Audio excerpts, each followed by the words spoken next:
welcome back to my channel. ഇന്ന് ഞാൻ കാണിച്ചു തരാൻ പോകുന്നത് ഈ മഴക്കാലത്ത് കഴിക്കാൻ പറ്റിയ ഒരു സ്നാക്ക് ആയിട്ടാണ്. നല്ല ചുടുചുടാന്ന് ഫ്രൈ ചെയ്ത് വരുമ്പോൾ നമ്മളിങ്ങനെ കഴിച്ചുകൊണ്ടേയിരിക്കും. അതുപോലെ ഒരു ഐറ്റമാണ്. ഇതൊരു ബോണ്ടയാണ്, മൈസൂർ ബോണ്ടയാണ്, അല്ലെങ്കിൽ മാംഗ്ലൂർ ഭാഗത്ത് ഉണ്ടാക്കുന്ന ഒരു ബോണ്ടയാണ്. വളരെ ഈസി ആയിട്ട് നമുക്ക് വീട്ടിലുള്ള ഐറ്റംസ് വെച്ചിട്ട് ചെയ്യാൻ പറ്റുന്ന ഒരു ബോണ്ടയാണ്. അപ്പോൾ എങ്ങനെയാണ് ഈ ഒരു മൈസൂർ ബോണ്ട ഉണ്ടാക്കേണ്ടത് എന്നുള്ളത് നോക്കാം. അതിൻ്റെ കൂടെ തന്നെ സെർവ് ചെയ്യുന്ന ചട്നിയും ഞാൻ ഈ വീഡിയോയിൽ കാണിച്ചിട്ടുണ്ട്. അപ്പം രണ്ടും കൂടെ നല്ല പെർഫെക്റ്റ് കോമ്പിനേഷനാണ്. അപ്പോൾ ട്രൈ ചെയ്ത് നോക്കണം. ഇല്ലെങ്കിൽ നിങ്ങൾ ശരിക്കും മിസ് ചെയ്യും കേട്ടോ ഈ ഒരു മൈസൂർ ബോണ്ട. അപ്പോൾ ഇതിൻ്റെ ടേസ്റ്റ് എന്തായാലും നിങ്ങൾ ട്രൈ ചെയ്ത് നോക്കണം. ഉണ്ടാക്കിയിട്ട് എനിക്ക് ഫോട്ടോസ് ഫേസ്ബുക്ക് വഴിയോ ഫേസ്ബുക്ക് പേജിലോ രമ്യ ഹരിശങ്കർ എന്നാണ് ഇപ്പോൾ പേജിൻ്റെ പേര്, ഇല്ലെങ്കിൽ ഇൻസ്റ്റാഗ്രാമിലോ എനിക്ക് ഫോട്ടോസ് സെൻഡ് ചെയ്ത് തരിക. എന്നിട്ട് അഭിപ്രായം എനിക്ക് കമൻറ്റ് സെക്ഷനിൽ ഇടുക. അപ്പോൾ നമ്മൾക്ക് ഇനിയും ഇതുപോലുള്ള വീഡിയോസ് ചെയ്യാൻ ഒരു ഇൻസ്പിറേഷൻ ആവും. ഓക്കെ, അപ്പോൾ നമുക്ക് ഇന്നത്തെ വീഡിയോ ഇതെങ്ങനെയാണ് ഉണ്ടാക്കിയത് എന്നുള്ളത് നമുക്ക് നോക്കാം.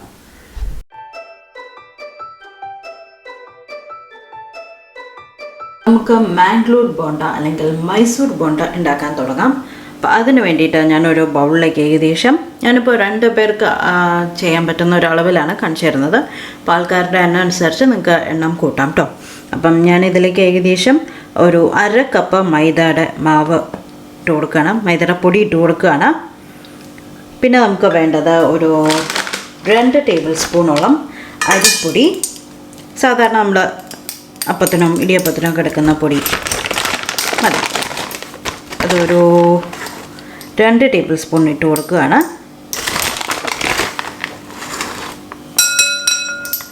കേട്ടോ. പിന്നെ നമുക്ക് വേണ്ടത് ഒരു 1/4 ടീസ്പൂൺ ഇഞ്ചി വളരെ കുഞ്ഞായി അരിഞ്ഞിട്ടുണ്ട്, അത് ഇട്ട് കൊടുക്കുകയാണ്. ഒരു വലിയൊരു പച്ചമുളക് വളരെ കുഞ്ഞായി അരിഞ്ഞതാണ്. അപ്പോൾ നിങ്ങൾക്ക് വേണമെങ്കിൽ അത് വട്ടത്തിൽ അരിഞ്ഞാലും മതി. എനിക്ക് അധികം കടിക്കാൻ പച്ചമുളക് അത് ഇഷ്ടമല്ല, അതുകൊണ്ട് എടുത്ത് കായാതിരിക്കാൻ വേണ്ടിയിട്ട് ഞാൻ വളരെ പൊടിയായിട്ടാണ് അരിഞ്ഞിരിക്കുന്നത്. പിന്നെ ഒരു 1/4 ടീസ്പൂൺ കുരുമുളക്, ഒരു 1/4 ടീസ്പൂൺ ജീരകം, ഇതിലേക്ക് ഒരു 1/4 കപ്പ് തൈര്, നല്ല കട്ടിയുള്ള തൈരാണ് കേട്ടോ ഞാൻ എടുത്തിരിക്കുന്നത്. അധികം വെള്ളമില്ലാത്ത തൈര് എടുക്കുന്നതാണ് നല്ലത്. അപ്പോൾ അതും ഇതിലേക്ക് ഇട്ട് കൊടുക്കുകയാണ്, ഒരു 1/4 കപ്പ്. അപ്പം ഏതിലാണോ മൈദയും അരിപ്പൊടിയൊക്കെ അളക്കുന്നത് അതിന് ഈ കപ്പിൻ്റെ 1/4 ഭാഗമാണ് ഞാനിപ്പോൾ തൈര് എടുത്തിരിക്കുന്നത് കേട്ടോ.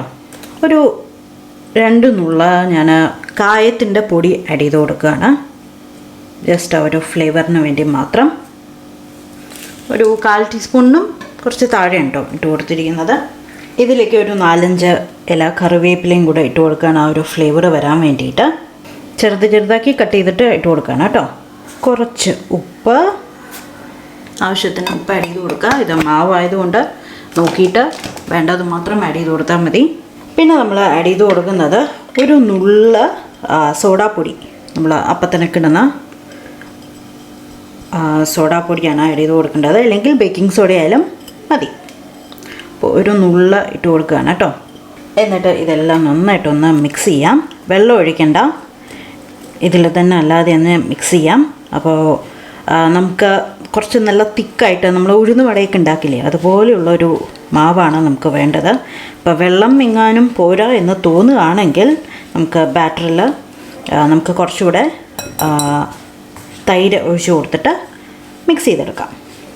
ഇപ്പോൾ കണ്ടല്ലോ, ഇപ്പോൾ ഒട്ടും തൈര് പോരാ, ഞാൻ കുറച്ചുകൂടെ തൈര് എടുത്തിട്ട് ഇത് നല്ലൊരു തിക്ക് ബാറ്റർ ആക്കിയിട്ട് എടുക്കട്ടെ.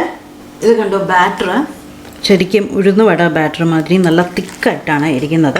കാരണം നമുക്ക് എടുത്തിട്ട് കണ്ടോ, നമുക്ക് എടുത്തിട്ട് ബോൾസായിട്ട് ഇടാൻ പറ്റണം. അപ്പോൾ കുഞ്ഞായിട്ടാണ് നമ്മൾ ഈ ബോണ്ട ഉണ്ടാക്കുന്നത്. അപ്പോൾ നമുക്ക് ഇത് ഒരു 15 മിനിറ്റ് ഇത് നന്നായിട്ടൊന്ന് റെസ്റ്റ് ചെയ്യാൻ വയ്ക്കാം. റെസ്റ്റ് ചെയ്ത ശേഷം നമുക്കൊന്നുകൂടെ ഒന്ന് മിക്സ് ചെയ്തിട്ട് നമുക്ക് ഉണ്ടാക്കാൻ തുടങ്ങാം. അപ്പോൾ ആ റെസ്റ്റിംഗ് സമയം കൊണ്ട് നമുക്ക് വേഗം ഇതിനുള്ള ചട്നിയും കൂടെ ഉണ്ടാക്കാം കേട്ടോ. അപ്പം നല്ല കോമ്പിനേഷനായിരിക്കും ഇതിൻ്റെ കൂടെ ആ ചട്നിക്ക് വേണ്ടിയിട്ട് ഞാനൊരു 2 ടേബിൾ സ്പൂൺ വലിയ ഉള്ളി ഇട്ട് കൊടുത്തിട്ടുണ്ട്, അതായത് നമ്മുടെ സവാള ഇട്ടിട്ടുണ്ട്.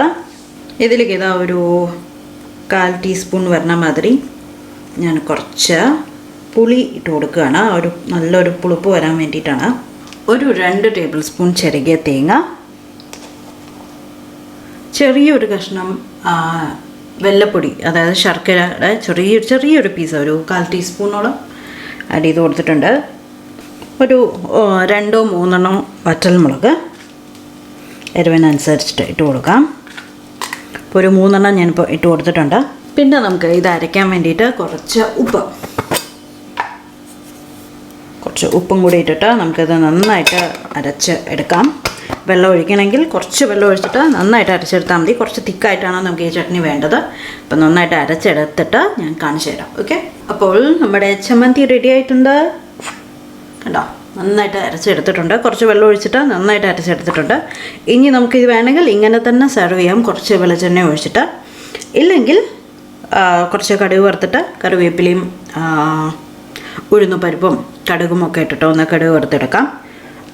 അപ്പം അത് ഓരോരുത്തരുടെ ഇഷ്ടം. ഞാനിപ്പോൾ എന്തായാലും കുറച്ച് ചെറുതായിട്ടൊന്ന് കടുക് വറുക്കുന്നുണ്ട്.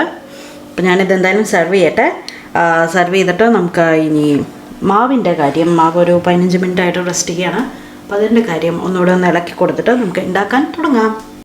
ചട്നി കടുക് വറുക്കാൻ വേണ്ടിയിട്ട് ഞാൻ കുറച്ച് എണ്ണ ഒഴിച്ചു. എണ്ണ ചൂടായി കഴിഞ്ഞ ഉടനെ കുറച്ച് കടുക്, ഒരു 1/4 ടീസ്പൂൺ കടുക്, ഒരു 1/4 ടീസ്പൂൺ ഉഴുന്ന് പരിപ്പ്, അല്ലെങ്കിൽ മുഴുവനായിട്ടുള്ള ഉഴുന്നാലും മതി. എന്നിട്ട് തീ ഓഫ് ചെയ്തു. ഞാൻ ഇതിലേക്ക് കുറച്ച് കറിവേപ്പില ഇട്ട് കൊടുക്കാം. അങ്ങനെ നമ്മുടെ ചട്നി റെഡി ആയിട്ടുണ്ട്, അല്ലെങ്കിൽ ചമ്മന്തി റെഡിയായി. ഇതിൻ്റെ കൂടെ കഴിക്കാനുള്ളത് മാവ് ഏകദേശം ഒരു 15 മിനിറ്റ് നമ്മൾ പുളിക്കാൻ വെച്ചിട്ടുണ്ടായിരുന്നു. അപ്പോൾ അത് നന്നായിട്ടൊന്ന് മിക്സ് ചെയ്ത് കൊടുക്കാം. ഇപ്പോൾ ഒരു 15 മിനിറ്റ്സ് ആയിട്ടുണ്ട്. കണ്ടോ, നല്ല തിക്കായിട്ടുള്ള ബാറ്ററാണ്. അപ്പോൾ ഇതുപോലെ നമുക്ക് വേണം കേട്ടോ. ഇനി എൻ്റെ ഒരു ടിപ്പ് ഞാൻ പറയാം. സാധാരണ നമ്മൾ ഈ ബോണ്ട ഉണ്ടാക്കുന്നത് ഒന്നല്ലെങ്കിൽ ചിന്നച്ചട്ടിയിലോ ഒരു പാനിലോ എണ്ണ ഒഴിച്ചാൽ ചെയ്താൽ മതി. ഇത് നമ്മൾ ശരിക്കും ഒരു നെല്ലിക്ക വലുപ്പത്തിലാണ് നമ്മൾ ചെയ്തെടുക്കുന്നത്. ഇത് ഓരോ ബോൾസും ഫ്രൈ ചെയ്തെടുക്കുന്നത്. അപ്പോൾ ആ ഒരു കറക്റ്റായിട്ടുള്ളൊരു ഷേപ്പ് വരാൻ വേണ്ടിയിട്ട് ഞാൻ ചെയ്യുന്നത് എപ്പോഴും ഇങ്ങനെയുള്ള ചെറിയ കാര്യങ്ങളൊക്കെ ചെയ്യാൻ വേണ്ടിയിട്ട്. ഇപ്പോൾ എണ്ണയും അധികം കുടിക്കില്ല, എണ്ണയും നമുക്ക് ഒരുപാട് ചിലവാവില്ല. പനിയാരക്കല്ലാണ് ഞാനെപ്പോഴും എടുക്കുന്നത്, അല്ലെങ്കിൽ പനിയാരക്കല്ല് അല്ലെങ്കിൽ അപ്പത്തിൻ്റെ കല്ല് ഒക്കെ ഇല്ലേ, അത് മതിയാവും കേട്ടോ. അപ്പോൾ നമുക്ക് ഒരുപാട് എണ്ണ വേസ്റ്റ് ആവില്ല ഇതൊക്കെ ഉണ്ടാക്കുമ്പോഴേ. ഇതൊക്കെ ഉണ്ടാക്കി കഴിഞ്ഞ് കഴിഞ്ഞാൽ നമ്മൾ എണ്ണ എപ്പോഴും ബാക്കി വന്ന എണ്ണ കളയുകയാണ് ചെയ്യുന്നത്. പിന്നെ റീയൂസ് ചെയ്യാൻ പാടില്ല എന്നാണ് പറയുന്നത്. അപ്പം ഒരുപാട് എണ്ണ ചിലവായി എന്നുള്ള വൈരകത്തിലുള്ളവർ ഇങ്ങനെ ചെയ്യുന്നതാണ് നല്ലത്. അപ്പോൾ നമുക്ക് ബോണ്ട ഉണ്ടാക്കാൻ വേണ്ടിയിട്ട്, മൈസൂർ ബോണ്ട ഉണ്ടാക്കാൻ വേണ്ടിയിട്ട് ഞാൻ പറഞ്ഞ പോലെ ഞാനൊരു പനിയാരത്തിൻ്റെ കല്ല് വച്ചിട്ടുണ്ട്. ഇതിലേക്ക് നമുക്ക് ഓരോ കുഴിയിലും ഒരു 1/4 ഭാഗത്തോളം വെളിച്ചെണ്ണ ഒഴിച്ചു കൊടുക്കാം. ഏതെണ്ണയാലും കുഴപ്പമില്ല. ഞാൻ നമ്മുടെ സാധാരണ എണ്ണയാണ് പ്രിഫർ ചെയ്യുന്നത്. ഇപ്പോൾ ഇനി എണ്ണ ഹൈ ഫ്ലെയിമിൽ വെച്ചിട്ട് ഇത് നല്ലോണം ഒന്ന് ചൂടാവട്ടെ.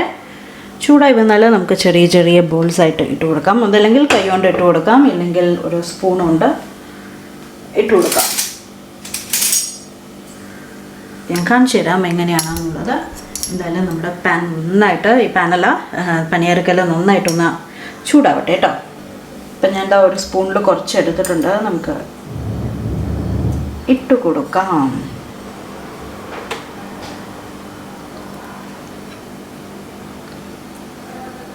പറഞ്ഞ പോലെ ഞാൻ ചെറിയ നെല്ലിക്ക വലുപ്പത്തിലാണ് ചെയ്തിരിക്കുന്നത്.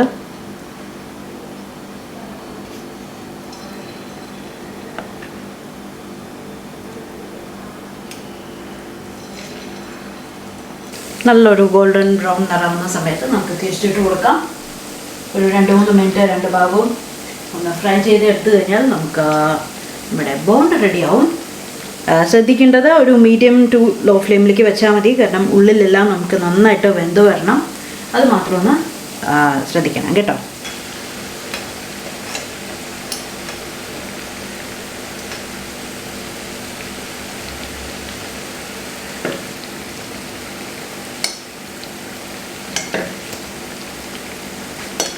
ഈ ഒരു കളറാണ് നമുക്ക് വേണ്ടത്. അപ്പോൾ അടിയത്തെ ഭാഗം കൊണ്ട് ഈ ഒരു കളറായി കഴിഞ്ഞ് കഴിഞ്ഞാൽ നമുക്ക് കോരി വാങ്ങാം.